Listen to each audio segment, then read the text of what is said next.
Now, the next image will show you where the gamma ray burst detectors are located around the silver cube. Of course, you got to put them, you got to angle each one of these in X, Y, and Z axis, put them on all corners, and you see the ones that are made out of sodium iodide. Sodium iodide will scintillate when hit by a gamma ray from a low energy gamma ray. However, the ones down here, which are beryllium gallium oxide, those are high energy burst detectors. Right. So between these low energy burst detectors and high energy burst detectors, and having each one on the corners pointed X, Y, and Z axis, you can tell within fractions of a second where your gamma ray burst is coming from, and immediately send a radio message up to a relay satellite down to an Earth station, and then through the internets to all those scientists who then take their telescopes and aim in that direction and try and see an afterglow of a gamma ray burst. Now, there's nothing new about this. They put it on that telescope because it's a gamma ray telescope, but they've been launching up gamma ray burst detectors essentially unchanged for a couple of decades now. Ever since the Velo satellites accidentally discovered them while looking for Soviet nuclear bombs. Okay, and what this has in it, though... There it is. Exactly. Now look at that. Can you see the resemblance? And they also added in a few things. They actually added in 880,000 silicon detectors, separated, interleaved with tungsten layers. Silicon and tungsten layered in there like a layer cake. It's almost a porn right there. Yeah. All the way around here, this yellow thing is anti-coincidence shield. Right. And inside here you have layers of tungsten and layers of silicon. Silicon. 880,000 strips of silicon in there. Stripping silicon. Yes. And what happens is, you know, a gamma ray will come through, and of course, gamma ray will hit the anti-coincidence shield, and it will go right through it. And then it goes in there, and it hits a piece of tungsten.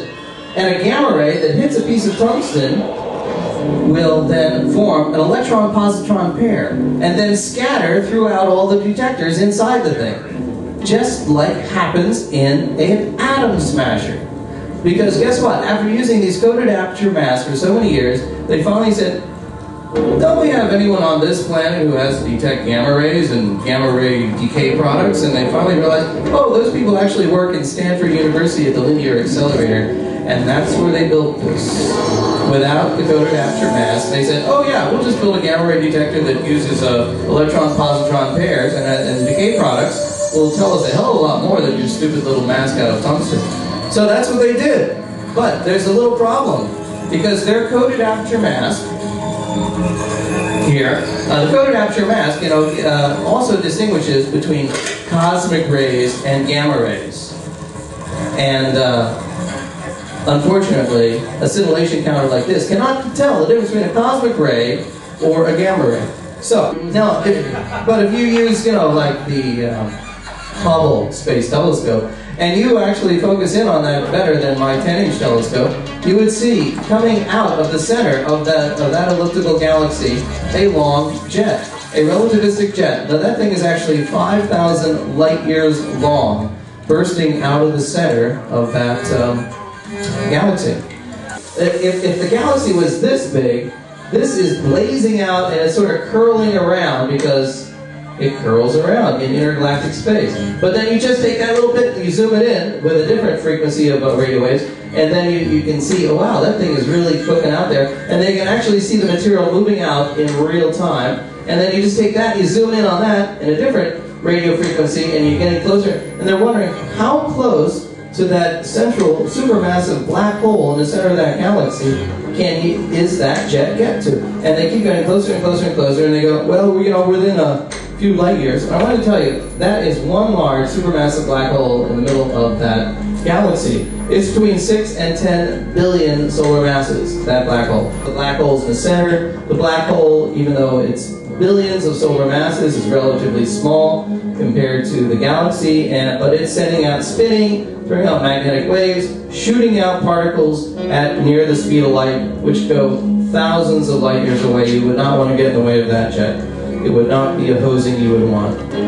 This is what you want to see. The data from the Fermi telescope that has been picked up on M87. Next image, please. Here it is.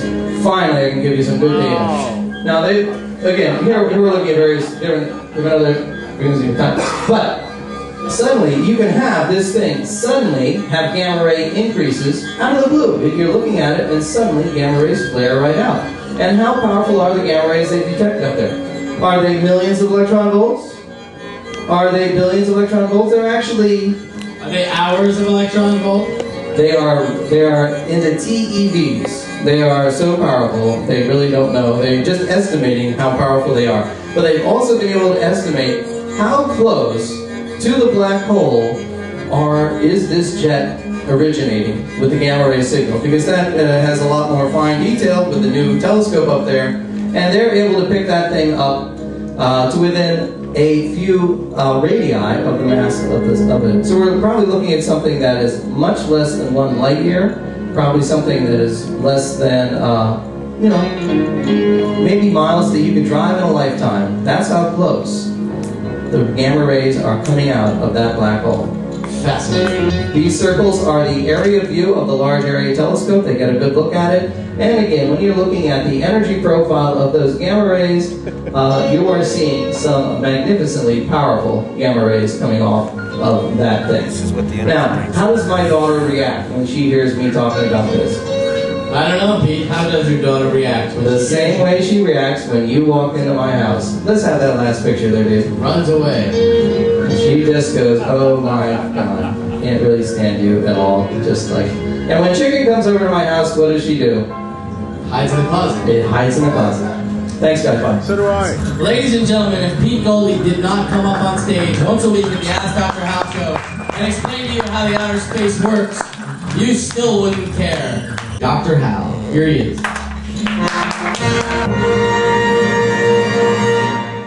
Tomorrow, and tomorrow, and tomorrow creeps in this petty pace from day to the last syllable of recorded time, and all our yesterdays have lighted fools to dusty death.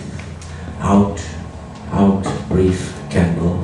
Life is but a walking shadow, a poor player who struts and frets his hour upon the stage and then is heard no more.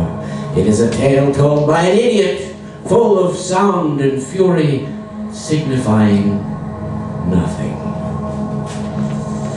Hello friends, thanks for coming out on such a rainy night to see the evolving spectacle of the Ask Dr. Hal show. Whether at the peaks or the valleys, the heights or the troughs, the same sinusoidal pulsation powers and motivates us. The desire to continue answering your questions, as we hope the desire to keep asking them also kindles in you. Why didn't Pete Goldie explain that these gamma ray bursts have the potential to wipe out all life on Earth? That might have made them more interesting. He just didn't have the time, Hal. I don't know. Well, he has different priorities. And now I and my companions in adventure will sally forth upon mysterious and perilous seas and fairylands forlorn to give you the sort of answers to questions which we hope you have been thirsting for. Cancer. Concentration camp. No, it's really wonderful. You know, every show needs laugh leaders like these, and that's why we honor and elevate them. So let's hurry on. Okay, here we try go. the patience of our audience long enough. Here we go. First question right here. Yes? I feel like something bad is about to happen.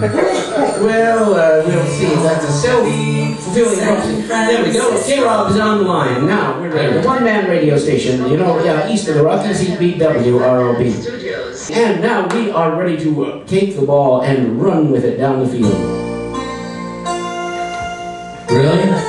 Well, in a manner of speaking, as far as the metaphor may support such an assertion, actually we're both going to be planted right here. Do it. On our Right ducks, now. answering questions. Korean karaoke if right you now. so coming. The careening is not crooning. So KrOB is Can you ready. is this like He's tanned, rested, and ready.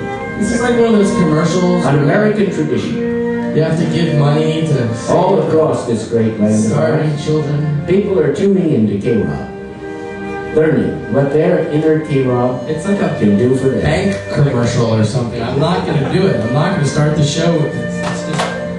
What do we got here? A DVD of the Hubble 2004 video collection. Yay!